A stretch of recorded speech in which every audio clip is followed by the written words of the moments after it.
16장. 우리 친구 베베를 주님 안에서 맞아주십시오. 우리 그리스도인들이 잘하기로 유명한 그 넉넉한 환대로 그녀를 맞아주십시오. 나는 그녀와 그녀가 하는 일을 진심으로 지지합니다. 그녀는 겐그레아에 있는 교회의 핵심 대표자들 가운데 한 사람입니다. 그녀가 무엇을 요청하든지 그녀를 잘 도와주십시오. 그녀는 여러분이 해줄 수 있는 최선의 것을 받을 자격이 충분합니다. 그녀는 지금껏 나를 포함해서 여러 사람들을 도왔습니다. 예수를 섬기는 일에 나와 손잡고 일해온 브리스길라와 아굴라에게 안부를 전해주십시오. 그들은 전에 나를 위해서 자신의 목숨까지 내걸었던 사람들입니다. 그들에게 감사하는 사람은 나뿐만이 아닙니다. 그들의 집에서 모이는 교회는 말할 것도 없고 모든 이방인 신자들 모임도 그들에게 큰 신세를 졌습니다. 나의 사랑하는 친구 에베네도에게 안부를 전해주십시오. 그는 아시아에서 처음으로 예수를 따르게 된 사람입니다. 마리아에게 안부를 전해주십시오. 그녀는 정말 대단한 일꾼입니다. 나의 친척인 안드로니고와 유니아에게 안부를 전해주십시오. 우리는 전에 함께 감옥에 갇힌 적이 있습니다. 그들은 나보다 먼저 예수를 믿는 이가 된 사람들입니다. 두 사람 모두 탁월한 지도자입니다. 하나님 안에서 한 가족이며 나의 좋은 친구인 암블리아에게 안부를 전해주십시오. 그리스도의 일에 있어 나의 동료인 우르바노에게, 그리고 나의 친구 스다구에게 안부를 전해주십시오. 그리스도를 따르는 일에 있어 믿음직한 역전의 용사인 아벨레에게 안부를 전해주십시오. 아리스토블로 가족에게 안부를 전해주십시오. 나의 친척 헤로디온에게 안부를 전해주십시오. 나기수 가족으로서 주님께 속해 있는 사람들에게 안부를 전해주십시오. 드루베나와 드루보사에게 안부를 전해주십시오. 그들은 주님을 섬기는 일에 참으로 근면한 여성들입니다. 그리스도 안에서 사랑하는 친구이자 열심 있는 일꾼인 버시에게 안부를 전해주십시오. 루포와 그의 어머니에게 안부를 전해주십시오. 그는 주님의 탁월한 일꾼입니다. 그의 어머니는 곧 내게도 어머니이십니다. 아순그리도와 블레곤과 허메와 바두로바와 허마에게, 또 그들의 가족 모두에게 안부를 전해주십시오. 빌롤로고와 율리아와 네레오와 그의 자매와 올름바에게, 또 그들과 함께 살며 예수를 따르는 모든 사람들에게 안부를 전해주십시오. 거룩한 포옹으로 서로 인사하십시오. 그리스도의 모든 교회가 따뜻한 인사를 건넵니다. 친구 여러분, 마지막으로 조언합니다. 여러분이 배운 가르침 중에서 몇몇 조각과 단편들을 취해서 그것들을 이용해 문제를 일으키는 자들을 늘 예리한 눈으로 살피십시오. 그런 사람들과는 거리를 두십시오. 그들은 우리 주님이신 그리스도를 위해 살 뜻이 없는 자들입니다. 그들은 다만 무언가를 얻어낼 목적으로 이 일에 들어온 것이며 경건하고 달콤한 말로 순진한 사람들을 속여먹는 자들입니다. 이런 문제에 여러분이 정직하다는 사실에 대해서는 의심의 여지가 없지만 내가 얼마나 여러분을 자랑스러워하는지요. 나는 또한 여러분이 똑똑해져서 좋은 것이라도 그것이 정말로 좋은 것인지 분별해낼 수 있기를 바랍니다. 달콤한 말을 들려주는 악에 대해서는 순진한 사람이 되지 마십시오. 늘 깨어 있으십시오. 그러면 어느새 평화의 하나님께서 두 발로 사탄을 땅바닥에 짓이겨 주실 것입니다. 늘 예수께서 주시는 최고의 것을 누리십시오. 우리 쪽에서 건네는 인사가 더 남았습니다. 나의 동역자 디모데와 나의 친척 루기오와 야손과 소시바더가 여러분에게 안부를 전합니다. 지금 바울의 이 편지를 받아 쓰고 있는 나 더디오도 여러분에게 인사드립니다. 이곳에서 나와 온 교회를 접대하고 있는 가이오도 여러분에게 안부를 전합니다. 도시 재무관인 에라스도와 우리의 좋은 친구 구아도도 안부를 전합니다. 예수 그리스도 안에서 전파된 것처럼 지금 여러분을 굳세게 세워주고 계신 하나님께 우리의 모든 찬양을 드립니다. 이는 오랫동안 비밀이었으나 이제 성경의 예언 말씀을 통해 마침내 밝히 드러난 비밀입니다. 이제 세상 모든 나라가 진리를 알고 순종과 믿음 속으로 인도되어 하나님의 명령을 따라 살 수 있게 되었습니다. 이 모든 것은 처음부터 끝까지 모두 하나님이 주도하신 일입니다. 비할 데 없이 지혜로우신 하나님께만 예수를 통해 우리의 모든 찬양을 올려드립니다. 아멘.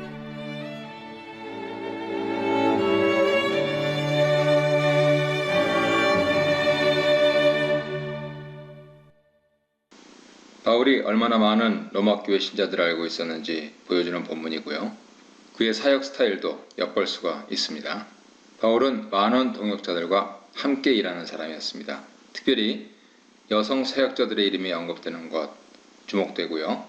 유대인과 이방인들의 이름, 그리고 상류층과 노예층의 여러 사회계층에 속한 사람들이 한마디로 다양한 분야의 분들과 같이 동역했다는 부분들을 엿볼 수가 있습니다. 고대 세계에서 추천서는 보편적인 것이었습니다. 당시에는 숙박시설이 충분치 않았기 때문에 여행자는 처음 만난 사람의 도움을 의지하는 경우가 많았고요. 여행자가 추천서를 가지고 있으면 도움받기가 쉬웠습니다. 반면에 추천서 없이 여행하는 것은 위험할 수 있었고요. 특별히 여자인 경우는 더욱 그러했겠죠. 바울은 로마 교인들에게 베베 자매를 추천을 하고 있습니다. 1절 보시겠습니다. 내가 갱그레아 교회의 일꾼으로 있는 우리 자매 베베를 너희에게 추천하노니 너희는 주 안에서 성도들의 합당한 예절로 그를 영접하고 무엇이든지 그에게 소용되는 바를 도와줄지니 이는 그가 여러 사람과 나의 보호자가 되었습니다. 갱그레아는 고린도 교회에서 동쪽으로 8km 지점에 위치한 교회였고 베베는 그 교회의 집사, 일꾼, 지도자였습니다. 자선사업가, 복지가였습니다. 바울은 그녀가 물질적인 도움을 주었다 하는 부분들을 적시하면서요. 영접해달라고 합니다. 영접하라는 것은 환대하고 숙식과 도움을 제공한다는 의미입니다. 베베는 로마서를 로마 교회에 직접 가지고 가서 전달하는 분일 수도 있습니다. 베베를 추천하는 묘사에서 바울이 처음으로 교회, 에클레시아를 언급하는 것을 볼 수 있습니다. 3절 보겠습니다. 너희는 그리스도 예수 안에서 나의 동역자들인 브리스가와 아굴라에게 문안하라. 그들은 내 목숨을 위하여 자기들의 목까지도 내놓았나니 나뿐 아니라 이방인의 모든 교회도 그들에게 감사하느니라. 또 저의 집에 있는 교회에도 문안하라. 내가 사랑하는 에베네도에게 문안하라. 그는 아시아에서 그리스도께 처음 맺은 열매니라. 너희를 위하여 많이 수고한 마리아에게 문안하라. 내 친척이요 너와 함께 갇혔던 안드로니고와 유니아에게 문안하라. 그들은 사도들에게 존중이 여겨지고 또한 나보다 먼저 그리스도 안에 있는 자라. 또 주 안에서 내 사랑하는 암블리아에게 문안하라. 그리스도 안에서 우리의 동역자인 우르바나와 나의 사랑하는 스다구에게 문안하라. 그리스도 안에서 인정함을 받은 아벨레에게 문안하라. 아리스토블로의 권속에게 문안하라. 일단 여기서 끊겠습니다. 전체적으로 16절까지 이어지는데요. 모두 26명에게 인사를 합니다. 그중 24명은 명시되어 있고 2명은 명시되어 있지 않습니다. 5절에 하나의 가정교회가 분명히 있고요. 10절, 11절에 2개, 14절, 15절에 은유적으로 2개. 그래서 적어도 로마 교회에 5개의 가정교회가 있음을 언급하고 있습니다. 그리스도의 공동체는 다시 말해서 여러 가정교회들의 연합체였다. 오늘날로 얘기하면 구역이 모여서 지역교회가 된다. 이렇게 설명할 수 있겠습니다. 바울의 편지를 이 가정교회들이 돌아가며 읽고 있었을 것이라고 짐작할 수 있고요. 이름들을 분석하면 다인종교회였다는 것을 알 수 있습니다. 라틴 이름도 있고 유대 이름도 있고 불분명할 때도 있고요. 분명한 것은 많은 여성의 이름이 기록되어 있다는 것이죠. 그리고 노예도 있고 전에 노예였던 그러한 이름도 있고 적어도 9명 그런 출신인 것 같습니다. 아리스토블로 나기수는 지위가 높은 집안 출신이고요. 로마교의 가장 탁월한 교인이었던 브리스가와 아굴라가 맨 먼저 강조됩니다. 에베소 폭동 때 바울을 위하여서 목숨을 내놓았던 그런 분들이죠. 고린도전서 15장 32절, 사도행전 19장 23절 이하를 참조하십시오. 그분들은 바울처럼 천막을 만드는 직업을 가졌던 사람이고요. 에베소에서 아볼로를 만나서 그를 회개시키고 또 교육하기도 했던 것입니다. 주목할 것은 바울이나 누가의 여러 언급에서 브리스가가 먼저 거론되고 있는 것을 볼 때 그녀가 지도자 역할을 했다, 이렇게 결론을 내릴 수가 있습니다. 5절에 에베네도는 바울이 얻은 아시아의 첫 열매로 묘사되는데요. 에베소에서 그를 그리스도께 인도했을 것입니다. 마리아는 유대인 여성이고요. 히브리 이름으로는 미리암이라고 하겠죠. 7절에 유니아라고 이렇게 되어 있는데 여성일 가능성이 큽니다. 그녀를 사도들 중에서 뛰어난 사도로 부르고 있기 때문에 사도직을 남성의 직책으로 제안하는 사람들은 굉장히 받아들이기 힘든 표현이었겠죠. 바울과 같이 투옥되기도 한 안드로니고 유니아에 대해서 바울은 깊은 존경심을 보이고 있습니다. 그분들은 유대인 그리스도인 선교사들이었고 아마 부부였던 것 같습니다. 그들도 마리아처럼 로마에서 선교 사역을 하였고요. 바울은 그들의 자신보다 먼저 그리스도인이 되었다고 합니다. 바울 회심을 35년경으로 본다면 아마도 사도행전 2장의 오순절 사건 때부터 믿기 시작했던 귀한 분들인 것을 알 수가 있습니다. 11절 보겠습니다. 내 친척 헤로디온에게 문안하라. 나기수의 가족 중 주 안에 있는 자들에게 문안하라. 주 안에서 수고한 두르베나와 두르보사에게 문안하라. 주 안에서 많이 수고하고 사랑하는 버시에게 문안하라. 주 안에서 택하심을 입은 루프와 그의 어머니에게 문안하라. 그의 어머니는 곧 내 어머니니라. 아스무리도와 블레곤과 허메와 바드로바와 허마와 및 그들과 함께 있는 형제들에게 문안하라. 빌롤로고와 율리아와 또 네레오와 그의 자매와 올름바와 그들과 함께 있는 모든 성도에게 문안하라. 너희가 거룩하게 입맞춤으로 서로 문안하라. 그리스도의 모든 교회가 다 너희에게 문안하느니라. 8절부터 10절 생략을 했었습니다. 암블리아, 아마 노예거나 아니면 노예를 했다가 해방된 분일 것 같고요. 우르바노는 흔한 로마 노예 이름이고요. 스타구도 노예 이름입니다. 아리스토블로는 헤롯 대왕의 손자, 글라디오 황제의 집에 자란 귀족 출신이고요. 요세푸스에 근거하고 있습니다. 자신은 그리스도인이 아니었을지 모르는데 그의 권속 중에 그리스도인 무리가 있었던 것 같습니다. 아리스토블로는 칼리쿨라가 예루살렘 성전에 자기 신상을 세우려 했을 때 정치력을 동원해서 막은 사람으로 기록되고 있습니다. 로마서가 쓰였을 때는 이미 사망한 상태였고요. 11절에 나기수는 클라우디아 황제 치하에서 부와 권력을 누렸던 해방노예 티베리우스 클라우디우스 나르키수스일 가능성이 있습니다.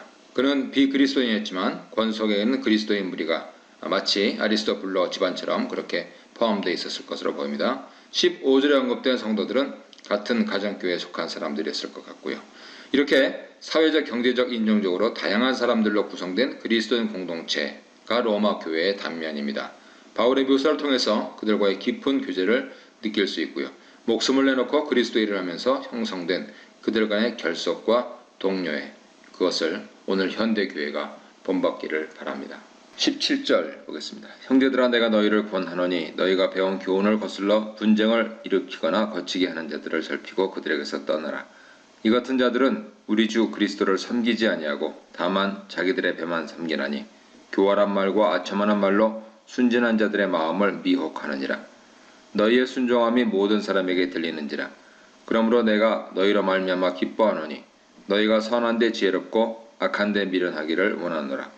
평강의 하나님께서 속히 사탄을 너희 발 아래에서 상하게 하시리라. 우리 주 예수의 은혜가 너희에게 있을지어다. 사도 바울이 17절 이하의 말씀을 할 수밖에 없었던 상황은 그만큼 교회를 분열시키고 어려움을 주는 사람들의 위협이 심각했음을 반증하고 있습니다. 그래서 그는 두 가지를 권합니다. 첫째, 살피라. 둘째, 떠나라. 분쟁을 일으키고 거치게 하는 자들로부터 떠나라 하는 것입니다. 거치는 것은 스캔들을 일으키는 것인데요. 이렇듯 이단 사상들은 계속 공동체를 위협했던 것이죠. 그들은 말로는 주 그리스도를 섬긴다고 했을지 모르나 실제로는 자기의 이익만, 자기들의 배만을 챙기는 자들이었습니다. 교화라고 아첨하는 말은 자체로 듣기에는 매력적이지만 진실이 아닌 말입니다. 결국 다른 그리스도와 다른 복음을 따르게 하는 것이죠.